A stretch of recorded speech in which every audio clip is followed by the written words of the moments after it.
Assalamu alaikum wa rahmatullahi wa barakatuh. Bismillah, alhamdulillah, wa salatu wa salam ala rasulillah wa ala ali wa ashabi wa man wala amma ba'd. Welcome back again to another episode brought to you by Westside Dawah. It is me, your brother Ali Deen, and I'm here with none other than truly your other brother, Brother Usman. How are you feeling, man? Talk to the people. Alhamdulillah, how are you guys doing? Truly your brother in the house, Ali Dean. And yeah, man, let's do it. Let's get started. As always, man, we like to jump right into it. A lot of conversations, man, a lot of things going on. So it's up to us, man. We're gonna talk about it. So, very first thing, man, because of the timing, we got to talk about what's going on right now and the things that are coming up. 4th of July. 4th of July weekend is upon us, man. And is right around the corner. Is literally tomorrow for our time. I don't know when this video will come out, but we got an issue, man. We got young men, especially young men of our descent, who are outside in the Twin Cities causing commotions, man. So I do want to show a clip before we even talk about it, kind of give us a little rundown on how everything's been going in the past about it. So let's take a look and see what's up. 4th of July chaos in Minneapolis. Prosecutors charged 20 people with serious felonies for shooting fireworks at people, cars, and even police officers in Dinkytown. A large-scale law enforcement detail was right in the middle of all that chaos. They released video to show the public just how dangerous the fireworks and mortars can be. Here's WCCO's Reg Chapman. From around 11:30 on the 4th of July until 3 a.m., this was the scene in Dinkytown. Groups of young people using fireworks in a dangerous manner. Police say the groups were called to Dinkytown through social media posts. It led to young people between the ages of 15 and 23 making their way to the area. 20 were charged a week later, and the narrative behind those charges differs based on what group they were in. So there's some places where we were trying to get people to just leave. They kept refusing, kept setting up. And then essentially we conducted and videoed individuals engaging in this activity. And then with the help of the State Patrol, came in and arrested everyone that was a part of it. Group 1 were in the area of 4th Street Southeast and 15th Avenue Southeast and were seen lighting and throwing fireworks and mortars at officers, people walking by in vehicles. When officers approached, the group ran, only to be caught a short time later. Group 2 were in a surface lot on the 600 block of 12th Avenue Southeast. Police used drones to capture footage of the group standing outside a vehicle launching fireworks in multiple directions. They jumped in a car as police approached, shooting fireworks into the street where people were walking. Police eventually caught up to them. Group 3 were near 12th Avenue Southeast and 6th Street Southeast, shooting commercial-grade fireworks into the air towards people, vehicles, and eventually police officers. One mortar thrown at officers landed underneath a car and exploded. Most faced felony riot charges armed with dangerous weapons. The majority of those arrested were not from the Twin Cities and included some from out of state. Reg Chapman, WCCO News. Wow. Ridiculous. Absolutely nonsensical. Usman, man, you heard it. This is not something that we're new to. This actually, the video was recorded last year. This is a video from last year. I know some people are going to say this was a few years ago. It's not. Yeah. It happens every year. We have young men. I don't know if y'all were listening carefully. They said between the ages of about 17, 18 years old or 23 are the ones that are typically outside. And that's the age group for the YNs that we're talking about, right? So they're outside, causing commotion in the community, and it's happened way too many times. And I expect it, unfortunately, to happen again tomorrow. So I don't know. Your response, tell us what you think, man. Yeah, Bismillah. It's unfortunate. It's been getting worse every year. This demographic of young people, I'm not going to say it's only Somalis, but obviously it's a predominant group from our community that's doing this. And it comes from a place of boredom, as the English saying goes. Idle time is the devil's playground. And so these guys have a lot of time on their hands. They're not doing anything. They're not active. Obviously, we suspect there is something else going on in the home, whether it's negligence, that is causing these young guys to just go out and try to look for a thrill. They're looking for a thrill. They're looking to have fun. And they're also seeing the lack of consequences that people face when they engage in these kind of activities. There's people, this happens next day, they're out. They're out. They may get arrested, like the chief said, who's no longer a chief anymore, but he said that, you know, they all got arrested, but they're all released after, right? And so it kind of becomes like a start of a life of crime. Some of these guys, they've been um, doing stuff like this before. And so as you've seen the years as it went on, it like started like 4 years ago, and it just progressed from there until, you know, there were incidents where people were getting harmed. People went to jail. People got felony charges. So it got serious. And last year there were people getting arrested again. So, you know, it's going to get to a point where there will be consequences, and the consequences are going to be harsher. And it's not only these guys that are going to be facing the fire, it'll be the rest of us. The entire community has to pay for what they're doing. And that's what people don't realize. They think it's just, oh, it's just these guys. No, what does it have to do with me? Well, that puts a target on your back because you come from that community. And that's just how it is when it comes to like immigrant communities, when it comes to Black communities, African American communities, communities that are non-white. Usually they're grouped up into, you know, these like wholesale indictments of, you know, judgment that comes from the predominant community. So it's something to be mindful of, right? Because we live in a country where any and every excuse is being used to remove us, to remove people from our community out of this country. Any excuse to, you know, persecute us. So number one, socially is just not in our favor to act like this. In the long run, it's not worth it because everyone gets hit, not just you.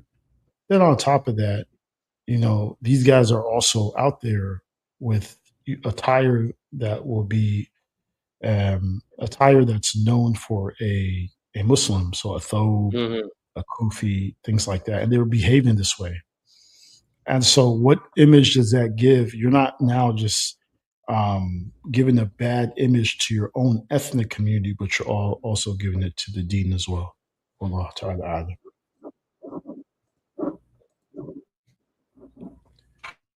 Yeah, that's exactly right, man. This is a big problem that we're done. I don't know if they're telling young men or telling their parents that, you know, they're just hanging out with their friends and going out and, you know, just chilling with people and watching fireworks and things of that nature. I feel like it's bigger than that. They're engaging in things that are harmful to the same environment and communities that they grew Yep. up in. This isn't something that is foreign, right? And they're doing it in the name of fun, which is harming other people. And in Islam, we never stand for something like that. I think the problem that we have is we need to look at it as such and go, well, these things are violent crimes. You're harming other people. And in the process of doing all of that, the issue is nobody's really saying nothing to them, meaning the parents are not saying anything to them in a proactive sense. The community is not talking to these kids in a practical sense. And then that problem is causing them to think, yo, nobody's doing anything about it. I'm okay with it. I'm just going to go and have fun until a mugshot comes out literally a few days later where it's like, yo, this kid that, you know, you probably saw around your community, you probably saw maybe even in a masjid, is now he has a felony or he has some type of criminal record now, and he has ruined his entire life because he decided Absolutely. one Yeah. night that I'm just going to be a terrible person to my people. Yeah. And if you see it some of the non-Muslims are looking at us like, yo, this is what you guys got going on in your environment. Like, I thought Islam was this peaceful thing, and you guys are supposed to be kind and respectful and all that stuff. And then they use this against us, and they go, look at your kids. Some of these guys are harming people. I've seen videos in the past where they were actually physically attacking people down in Dinkytown and stuff like that. So these kind of things happen a lot, man. So Usman, what kind of advice do you have? Maybe First, directly before you ask me that question, I got a question for you, because you mentioned something about the parents. Yeah. So there's this notion that like white supremacists use. They say like, well, the black on black crime and black people are the biggest victims of themselves, and etc.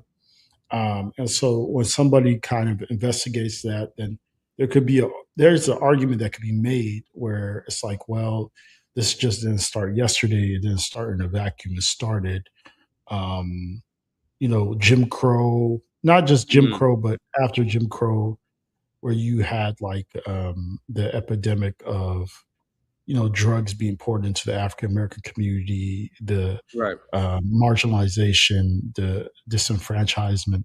So all of that, it could be made, there could be argument made to explain that phenomena of the quote unquote black on black crime. But how do you explain these young kids who their parents have only been here for 30, 40 years? What explanation do you think we can give for this kind of behavior? That's a good question. Any explanation, first and foremost, will not justify what they're doing. That's the disclaimer. However, there are certain traits and certain things that you see that lead to these young men going outside and doing these things. And one of those things is growing up in an environment where there's either too much restriction or no restriction at all. So the parents are either, like I said, when it comes to restriction, the kid doesn't do much in his life. And it's not restriction like you can't go out. It's a restriction like they don't have no extracurricular activities.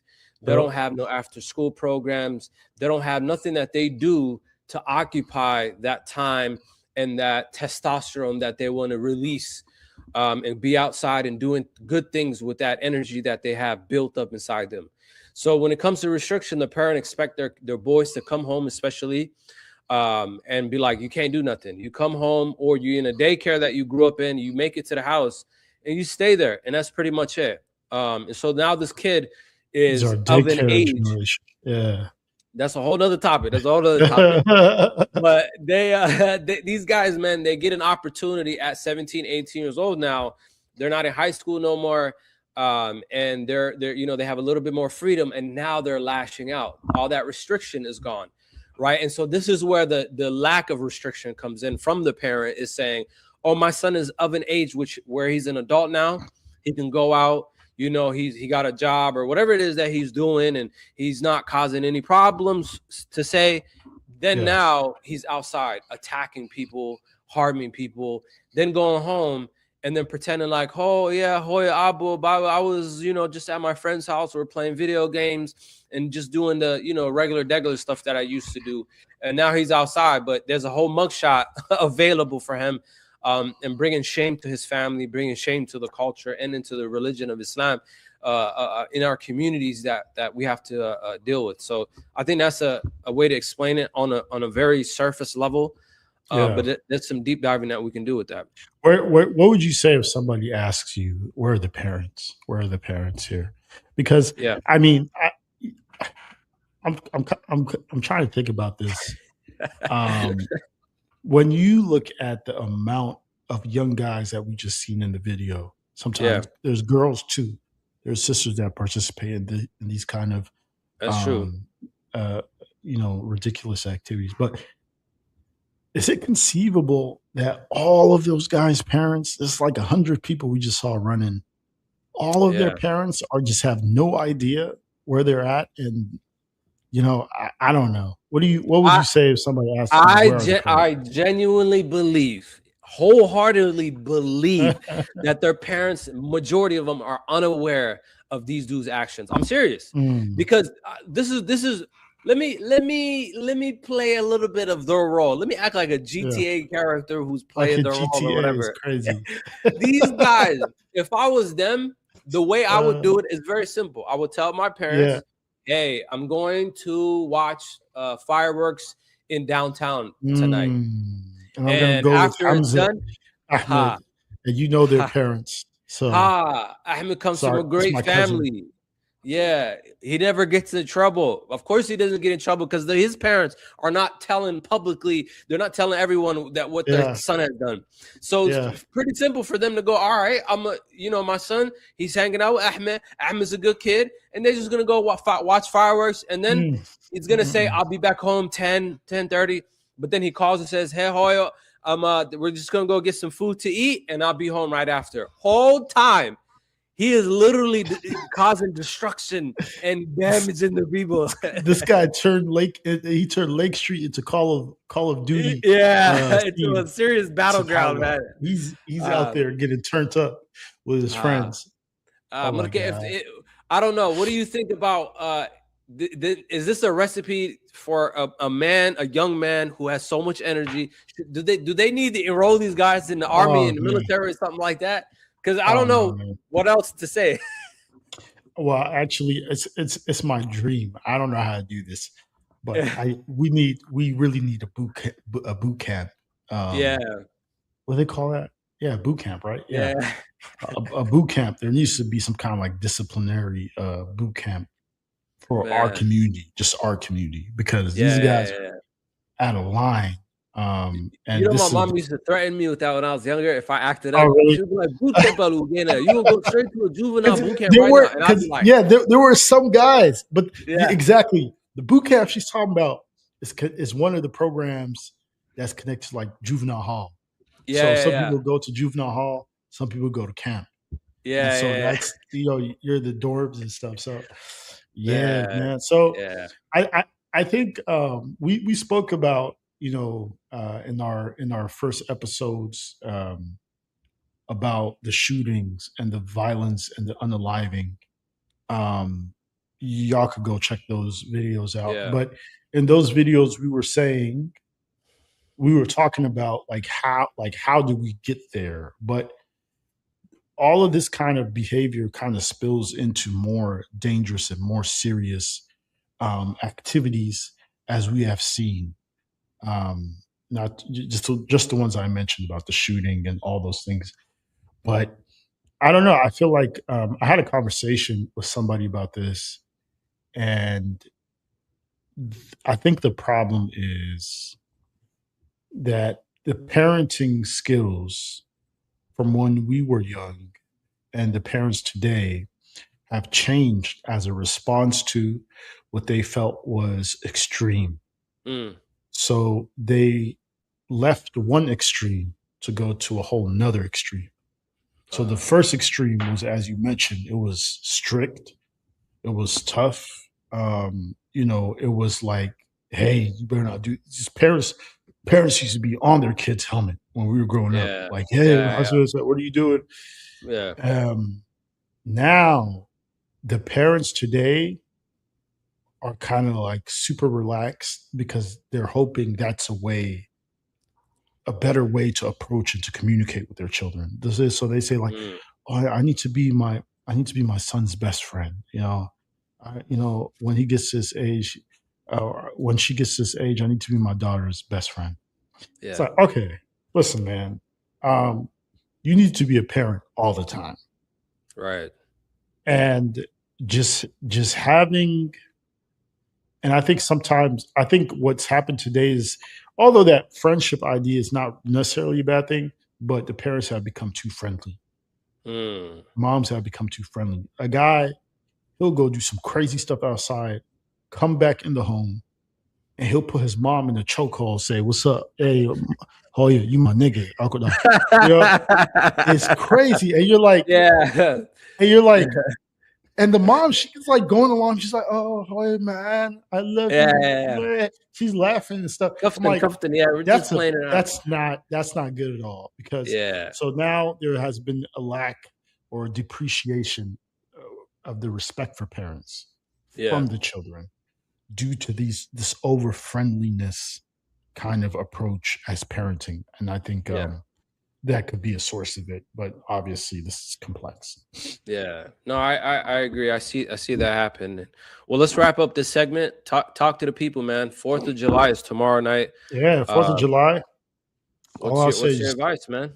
as we will say, "Ittaqullah haythuma kunt." Fear Allah wherever you are. Fear Allah wherever you are, because Allah sees you. Your parents may not know you're out the house.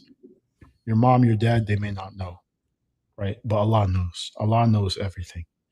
And Yeah, we're over here talking about crimes and the possibility of getting arrested and doing time, yeah. but there's two categories of time that you want to stay away from. Wasted time. Wasted time is time you can't get back. That's time Yeah. that there's no investment. It's just it's a whole bunch. It's things that will be used against you. And then there's the time that a person will have to face the consequences for their actions in this dunya Mm, and the hereafter. So they say, like, you're doing the time. You do the crime, you do the time. But the yeah. crime, you may not only do the time for that crime here, but there could be billah in the hereafter. Right. So Right, right, fear right. Allah. Yeah. Awesome. Okay, perfect.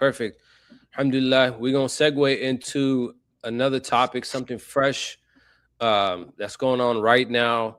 A really relevant topic. It is the topic of the World Sheesh. Cup, man. The FIFA World Cup, or is it something called time wasting?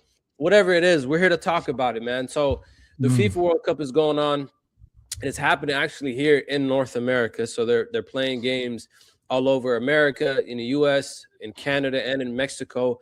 I think they're in the elimination rounds or something like that. And a lot of people are tuned in and watching it all over the world. A lot of people here in America, a lot of people all over the world, Muslims, non-Muslims, everybody's watching it. And there are some Muslims who are playing currently. But I just wanted to ask you, man, is really the topic on time and priority, right? So when does enjoying soccer or football, whatever they call it, cross the line into something called like an unhealthy obsession? Really, when does that cross that line? Yeah, Bismillah, والصلاة والسلام على رسول الله وعلى آله وأصحابه وسلم تسليما كثيرا وبعد. Allah subhanahu wa ta'ala, he says that for certain people, this dunya is like tafakhur, la'ib, or lahu. It's like a game. They treat it like a game. They treat it like, just wasting time. They treat it like, Allah subhanahu wa ta'ala also did say, أَفَحَسِبْتُمْ أَنَّمَا خَلَقْنَاكُمْ عَبَثًا وَأَنَّكُمْ إِلَيْنَا لَا تُرْجَعُونَ.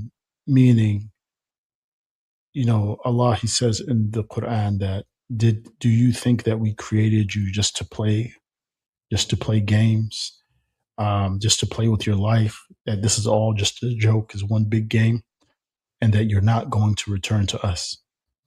So Allah subhanahu wa ta'ala mentions about all of the dunya and the fact that people, they don't take it seriously due to the distractions, due to the overstimulation around them.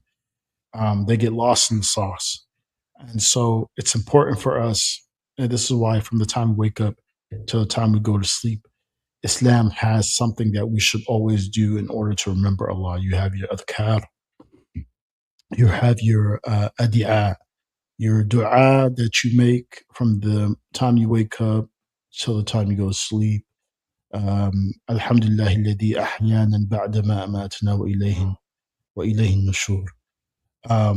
When you go into the bathroom, Bismillah, Allahumma inni a'udhu bika min al-khubuthi wal-khaba'ith. When you leave the home, you say Bismillah, توكلت على الله ولا حول ولا قوة إلا بالله. When you come back in the home, you say Bismillah walajna, Bismillah kharajna, wa ala rabbina tawakkalna. You go to the masjid, Bismillah, Allahumma iftah li abwab rahmatik. You leave the masjid, Bismillah, Allahumma inni as'aluka min fadlik. So there's all these du'as that are, incorporated in our life, or we're supposed to incorporate it in our life in order to remember Allah. And so Allah also does warn us from the things that will distract us. He warns us about the things that will distract us. And from those things, he says, not to put anything else over his remembrance. Right. So we know these FIFA games, these soccer games go for hours. And it's easy for somebody just to slip away from Salah, or the Salah leaves them. But Allah says in the Quran, Ya ayyuhalladina amanu, لا تلهكم أموالكم ولا أولادكم عن ذكر الله ومن يفعل ذلك فأولئك هم الخاسرون. O you who believe, do not put your family, your wealth, don't put anything from this dunya, your distractions, over the remembrance of Allah. وَمَنْ يَفْعَلْ ذَلِكَ, and whoever does that, then they will be from the losers. So it's a very serious thing. But, obviously we have a huge participation from Muslim countries. Whole Muslim countries come show out. They participate. They engage in, activities. They go onto the streets. They do all these things, rallies, and they try to have what they perceive as a good time. But again, time is that thing, man. Time is that thing that if you lose it, then you can lose your whole purpose of Islam. Just like that, you can miss all your salawat. So already they're bringing something to the West here that already the environment is distracting. This is just a bigger distraction to add on top of the distraction that's already around us, that makes it really hard for us to practice Islam. So we just have to be mindful and put Allah as a priority over everything. Wallahu ta'ala. Yeah. No, you're right, man. I wholeheartedly agree. What I'm witnessing is really a real emotional attachment that a lot of young Muslim men and even Dangerous. older men have to this sport, to sports in general, to a point where they're pretty much, man, they come, angry if their team loses. Some of them are very abusive, or even become very violent, man. I remember a time living back in San Diego. There was this restaurant. It was a Somali restaurant. They're watching a basketball game. I think the Lakers were playing. This was a little while ago in a Somali community. This dude got so mad that his team lost. I think the Lakers lost this game. It was probably a playoff game. That he set the restaurant on fire. What? He set the restaurant on fire. And so, like, literally, I remember going there the next day and seeing it completely was black. There was smoke everywhere, all because of a game. All because of a game. So I thought that was a bit insane. And that happens. People like man, I remember just right now just seeing the Mexico versus I don't know, it was Ecuador playing. I'm like, and it was played in Mexico. And they said that the Mexican fans went to the hotel of the players the night before and threw a whole party just so they can distract them, keep them away from having a good night's rest. That's so crazy. That's die hard. That's die hard. So it's insane when you see things like that happening. But it's getting a little bit too serious, man. Like even with the Muslims. So like how do you feel, Usman, about if it reaches a point where like Muslims know more about soccer game statistics more than they know about Islam, or more than they know about their deen and their religion and things like that? Yeah, I know. You made a really good point, which was that people take these things way too serious. It's a game. Well, it's a game. At the end of the day, you're a fan who's like trying to destroy the whole city because your team lost, but you're not getting paid for that team. You're not getting a single dollar. Like there's nothing you're benefiting at all. You'll die, and all those players will still play happily, and they'll still continue to play. There's no commission, zero commission you're getting. Yeah. But people, they take it way too seriously. And you mentioned some of those crazy stories. Um, but, Allah subhanAllah, this kind of goes for any sport. It's not just Yeah. soccer. I don't want to make this just a soccer thing, but the fact that people, they're too invested in the knowledge of soccer players and their families, and they don't know the family of the Man. Prophet Sallallahu Alaihi Wasallam. We just left Muharram. Muharram was, this is a month that the grandson of the Prophet Sallallahu Alaihi Wasallam passed away. We know the Shia community, they're out there beating their chest, literally. They're beating their chest, they're making themselves, they're doing all these processions. And we'll say, like, oh, that's crazy, that's not Islam. But how about the Sunni Muslim today who doesn't know any of the Prophet's family, not the Right. children? So it's something that we need to also think about. And this kind of goes back to the priority point. We don't know Yeah. aspects, you don't know basic aspects of your Islam, but like the most important thing for you is if Chelsea wins. It's crazy. Then Yeah. on top of that, the istihza that people they incorporate, the religious aspects. People are making dua for games. They're making they're doing sajda to shukr. There's Yeah. soccer players that are doing this. We don't care if you're Muslim or not, but to deduce the importance of the sajda to I kicked the ball in the field goal. Wow, khasaro. That is subhanallah. And Yeah. we see all the fans making dua and doing this, waking up at the nighttime to pray, tahajjud. These guys are praying sunnah prayers, dua qunut. Allah Wahan, this is this is crazy.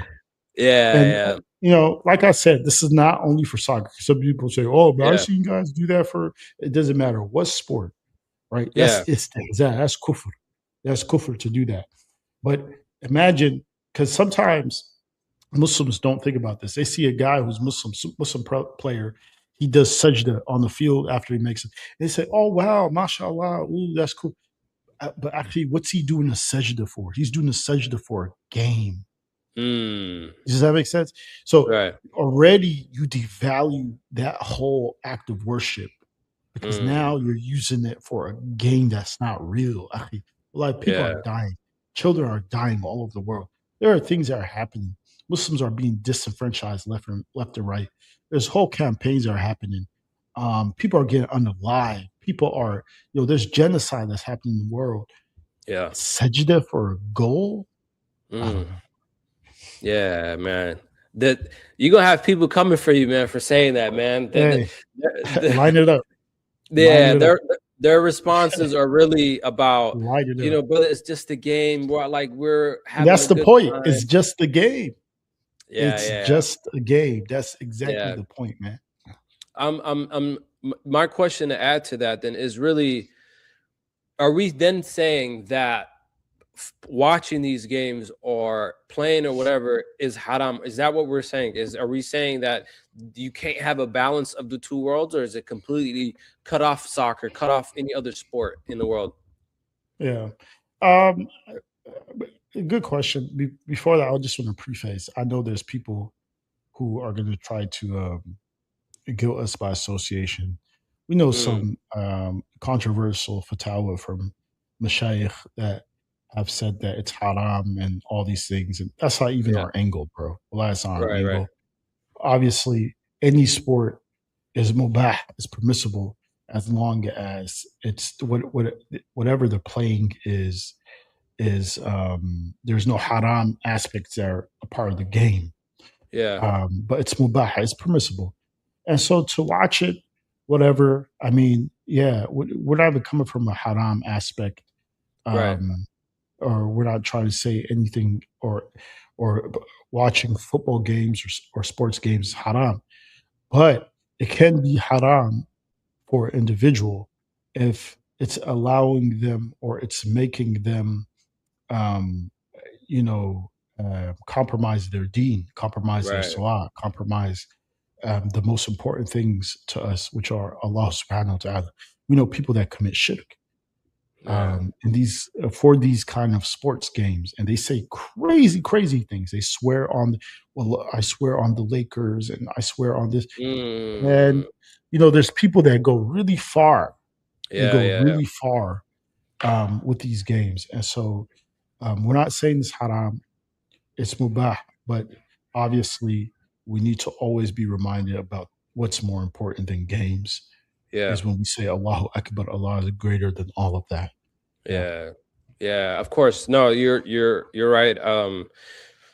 You see it a lot, man. I remember watching there was this clip I saw of a soccer tournament here in Minnesota where, subhanallah, the soccer game is going on in one area. In another area, there's a concert going on. And then in another area, there are brothers who are praying salah. All three things happening exactly at the same time. And I'm like, I don't, subhanallah. this Yeah. is exactly what we're trying to say, is that when you're, compromising your religion, you're compromising Islam for the sake of a game that literally starts and ends at that specific time. And you're telling yourself, no, when it comes to salat, I'm not going to pray. I know names and backgrounds of certain people, players and things like that over what I should be knowing, even foundational things. Forget the names of the family. We're talking about even just names of prophets or how to even pray salah. People are Yeah. obsessed with this thing, and you'll get backlash and pushback by them saying, "Oh, there's a guy like Mo Salah, man, and when he's playing really well, a lot of these racist non-Muslims are embracing Islam and things like that." First and foremost, Mo Salah is not a real representation of what Islam looks like. Let's just put it out there. Yeah, Right? The brother subhanallah. celebrates Allah Christmas yahdihi. Yeah. every year. He celebrates Christmas every year, and he puts out a couple of Eid Mubarak things like, here, you guys are too desperate. Here's Eid Mubarak kind of thing. We're not even trying to get into that. But however, that's not how Islam works, right? We know what time to pray. We know what we need to do during Ramadan when it's fasting. Bro, I have so much stories, man. I remember there was a game during Ramadan, a soccer game, and some of the players were fighting each other, physically throwing hands in the middle of the game. And this is supposed to be a month of ibadah, a month of becoming righteous and gaining taqwa and things like that. And at the same time, look, there's nothing wrong, like we're saying, to have a balance, right? Understanding that you need to prioritize Islam first, and then there is moments for you to enjoy a game, play it, watch it, and stuff like that. But if it's consuming 90 minutes plus, you're sitting down.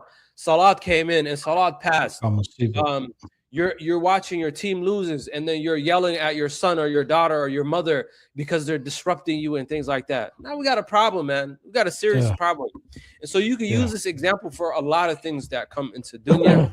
But we're on the topic of the FIFA World Cup. You got to understand, in life, you have to have a balance of the two worlds. Otherwise, man, Shaitan will beautify, and he has the power of suggestion. He'll make this world more beautiful to you and more important to you, and then you'll put your Islam on the back burner. So I think we got a problem with that, man. I think lastly, I'll say this, and then I'm done. The other thing that is promoted through these kind of teams and these FIFA games, these World Cups, is the aspect of nationalism, which is dangerous. It's already dangerous. We already have like a shattered ummah. And having your team that's based on your country, and guys are going crazy for that and painting their face and all those things. It doesn't help. It doesn't help bring our ummah together. It doesn't help a person to understand the aspect of brotherhood in Islam. If a guy from Tunisia, someone who's rooting for the Tunisian team and the Moroccan team, they're both Muslims. But they will have enmity, like proper, they'll be adawah, and they'll have like proper, like, hey man, so guys start tripping, based on these kind of lions, and it's not supposed to be like that. So this is another aspect too that we all need to be aware of. إنما أكرمكم عند الله أتقاكم. إن أكرمكم عند الله أتقاكم. Allah, he said that the most honored from amongst yourselves are the ones that have taqwa. We need to impress upon each other. The ummah is vast, but we need unity. We need unity. And so one aspect that shaitan uses in these kind of games is the aspect of tribalism, the aspect of nationalism, and being proud of where you come from rather than being proud of your Islam. Yeah, good point, man. I'll end with this on my end, and this is breaking. I don't know if it's called the third dimension or third world or whatever it is called. Right now, while you and I are actually making this episode, making this podcast, Maghrib Salah. So we know this is the end for us. We can't keep going. And if we want to keep going, it's putting it on pause and coming right back to it. This is literally a real life example of something that people should be doing. The problem is a lot of people don't care. They hear the adhan go off and go, akhi, bro, I'm not even like, I'm so locked in right now. I got to win this game, man. And then he forgets about Salah altogether, win or lose, because his emotions are affected. So if you're watching these games, you're watching the FIFA World Cup game, you got to understand, if it's taking you away from the remembrance of Allah, then this isn't something that's good for you. But at moments you understand, yo, maybe I just need to relax a little bit. I'm a little stressed out. However, I know when it's time to pray. I know I won't let it affect my emotions. I'm not going to be over here making dua for this specific players and this team and having animosity towards another team. Then, you know, to a certain degree, it's acceptable. But you got to have that balance, man. And you got to understand. Otherwise, you'll be like, just like these other fans, man, who attack each other, harm each other, take each other's lives sometimes, man, and go to that extreme. So I ask Allah subhanahu wa ta'ala to protect us and protect all of you from such an investment in a sport that really does not give you any help in the hereafter. Okay. Yeah. Alhamdulillah. So we'll wrap it up here, inshallah. We'll have more videos coming. Westside Dawah, man, as you can see, man, we're being real consistent and dropping stuff. Reach out to us. Go to our social media accounts, Westside Dawah. You can see us there. Talk to us, comment, let us know how you think, like and subscribe to our page. Inshallah, subhanaka Allahumma wa bihamdik, ashhadu an la ilaha illa anta, astaghfiruka wa atubu ilayk. Assalamu alaikum wa rahmatullahi wa barakatuh.